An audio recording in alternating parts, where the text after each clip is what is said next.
Hey everybody, and welcome back to the third video of me reviewing books on creativity. There's a singular fact in life that can determine whether or not you want to seek your creativity or whether you have decided to shelf your creativity. It's a singular fact that every human on earth has to reckon with. And the fact is this: we are all going to die.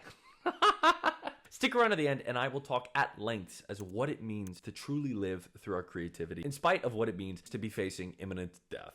Now, I know there's a bit of a somber note to start a video like this on, but it's more of a philosophical question. And part of the reason I wanted to start this way is because the book that we're reviewing today, Make Your Art No Matter What, Moving Beyond Creative Hurdles by the one, the only Beth Pickens. She asks the bigger questions of time and life and work and what it actually means to integrate all of those and move past to the creative hurdles that we face. There's going to be four main aspects that I talk about throughout this video. I'm going to try to intersperse it with some stories from my own life, things that I have found helpful while approaching more of a theoretical view of creativity, and hopefully we're going to learn something along the way, because that's part of the reason I'm doing these videos. But I hope it inspires you to create your own thing, whether it be starting to crochet or doodle or journal or fill in the blank with your creative domain here. Before we get into the book, there are a couple of things that I want to address, and the first of which is that I will say that this book, while it was good, I found at times there was some slim pickings. Stop, no.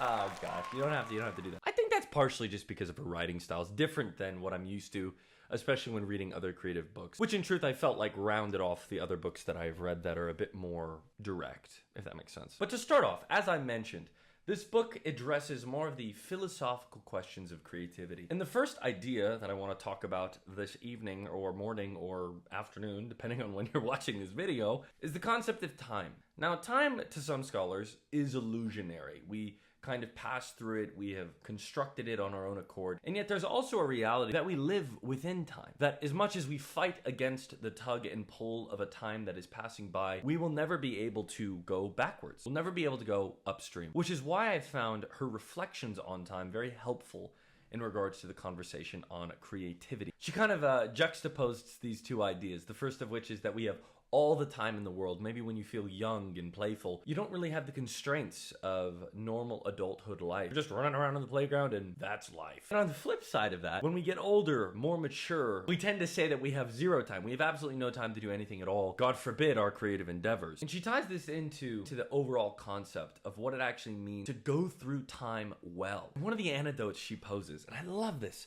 is that we need to learn how to waste time again. And I think this is one of the hardest things for us because we're so intoxicated by the idea of being efficient, by the idea of making the most of our life, we forget to value the things that actually matter most in our life. Primarily, the joys of what it means to be creative. I don't want to get overly philosophical, even though I gave this a philosophical preface, but we are the only species that we know of in the universe as it stands that can create, that can take our thoughts and minds, put our energy towards something, and bring something out of nothing. And that is a gift that we must steward with such wisdom and care, because to create means to really be human. Any sort of hobby, it fills something within us that brings us to life. For me, personally, I've been drawing. I've been doing some doodles, some line work, some abstract things, and it's been so cathartic. It's been the most enjoyable thing to put my entire energy towards something and completely drown out the rest of the world. That's part of the reason why I think the first point that she addresses is time, because we have to learn how to navigate that time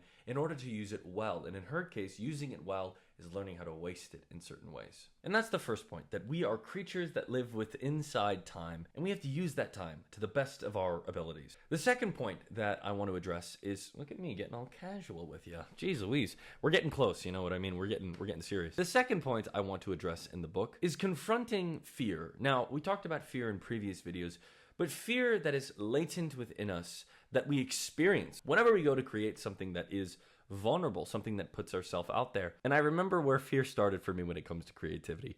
I was writing a paper when I was in kindergarten, and one of the assignments was read about a certain topic and then write about the topic. I chose chocolate. I can't believe I'm telling this story. And I chose chocolate. And I've never told anyone this story. This is hilarious. And I remember thinking to myself, oh, I'm going to write this whole thing on chocolate. And at the very end, I'm going to talk about how people eat it at nighttime because chalk late. Like it's you eat it late at night. And I thought I was being the most creative person on planet Earth. And I kid you not, I got my paperback expecting to be like A+, 100%, you're a creative savant. How did you get so smart? And I remember the comment, I'll never forget it. The comment in the margins, you know what it said? It said, I don't get it. I don't get it. And I remember those 1, 2, 3, 4. I remember those 4 words absolutely devastating me. My young, like 8-year-old self thinking, I'll never make it as a creative, or I'll never be able to get past this devastation of being misunderstood. For me, that's one of the biggest things, is the fear of being misunderstood. Saying something and people construing it to mean something completely different. Maybe you muster the courage to finally make that sweater and someone makes the snarky remark at the Christmas party and you're like, well, I'm never knitting ever again in my entire life. And fear ties very closely in with procrastination. There was a book I read on procrastination, which I'll link below, but it talks about how fast we register fear. If we were to touch our arm, it registers that within 400 to 500 milliseconds. But when we experience fear, we experience that fear in 14 milliseconds. That means our bodies might feel the fear of the experiences from the past before we even register it consciously, before our brains are even able to muster, wait, why am I feeling this way? Where did this come from? But there's a way that Beth Pickens actually addresses how to overcome this fear. We have to radically accept our fears. Let me read you an excerpt. She says this on page 94, when we become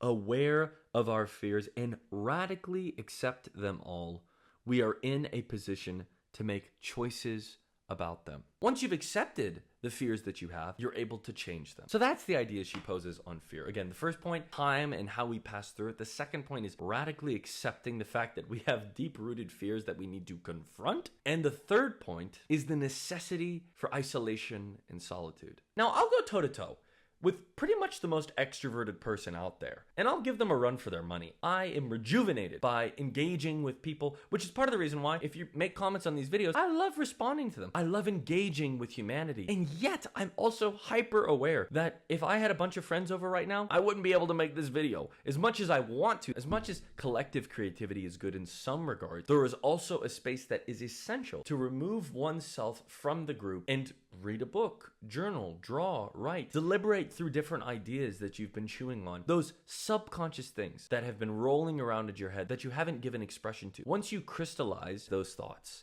then you're able to take those ideas and bring them to other people, and that's where collaboration can occur. But first and foremost, you must learn to pull back, embrace isolation and solitude in small doses. And for my introverts out there, you have to then take those ideas and bring them to people.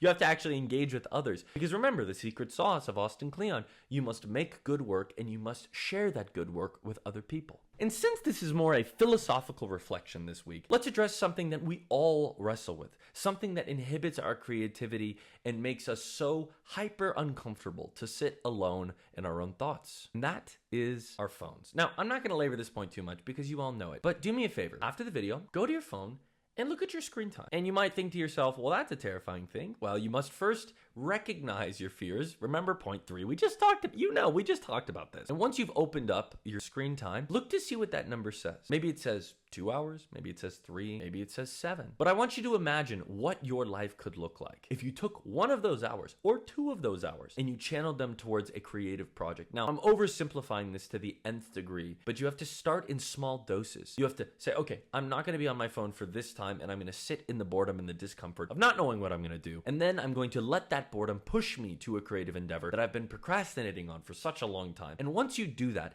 habitually, you spend more and more and more time putting your energy not towards your phone, not towards scrolling on socials, but putting it towards things that matter in life and connecting with what it means to be human. That's when isolation and solitude become champions of our creativity instead of antagonists of our future. And that's the third point, that we need some sort of isolation to bring our ideas together before bringing them out to other people.